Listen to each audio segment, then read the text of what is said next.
Hi friends, இன்றைக்கி நம்ம கிச்சனில் சிக்கன் ஹாஃப் மூன் பை தான் செய்ய போகிறோம். அதுக்கு நான் இன்றைக்கி கடாயில் 2 டேபிள் ஸ்பூன் அளவுக்கு ஆயில் சேர்த்துருக்கேன்.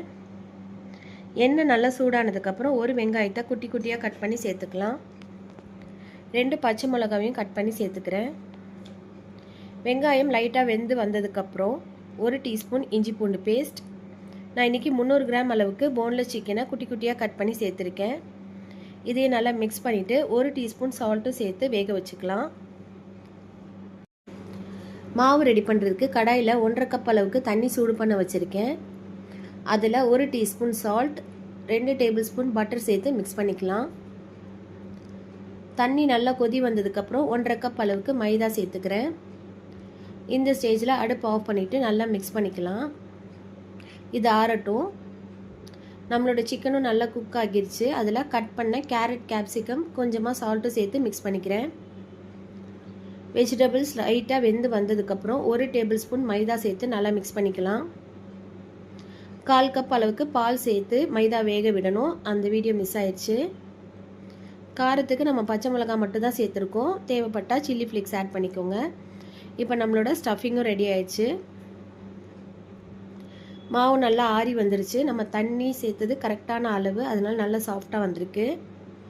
இப்போ ஒர்க் ஏரியாவில் கொஞ்சமாக மாவு எடுத்து இந்த மாதிரி மெல்லிஸாக ரோல் பண்ணி எடுத்துக்கணும். இப்போ குட்டி குட்டி ரவுண்ட்ஸாக நான் கட் பண்ணி எடுத்துக்கிறேன்.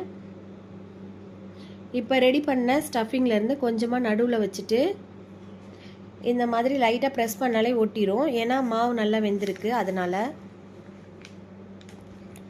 ஃபஸ்ட்டு நான் ஒரு பேட்ச் மட்டும் ரெடி பண்ணிக்கிறேன். கோட் பண்ணுறதுக்கு ஒரு முட்டையில் கொஞ்சமாக உப்பு சேர்த்து பீட் பண்ணி வச்சுருக்கேன். சைடில் பிரெட் க்ரம்ஸும் ரெடி ஆகிருக்கு. இப்போ ஒரு பையை எடுத்து முட்டையில் டிப் பண்ணிக்கலாம். நல்லா டிப் பண்ணிவிட்டு சைடில் இருக்கிற பிரெட் க்ரம்ஸில் கோட் பண்ணிக்கணும்.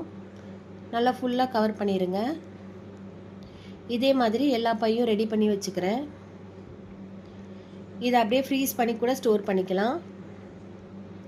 ஃப்ரை பண்ணுறதுக்கு கடாயில் ஆயில் சூடு பண்ண வச்சுருக்கேன்.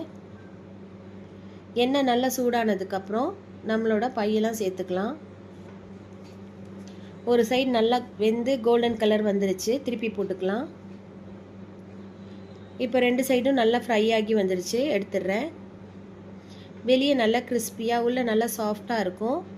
இந்த இஃப்தாருக்கு கண்டிப்பாக இந்த ஹாஃப் மூன் பையை ட்ரை பண்ணி பாருங்கள். இப்போ நம்மளோட சிக்கன் ஹாஃப் மூன் பையை சாப்பிட்டு என்ஜாய் பண்ணலாம்.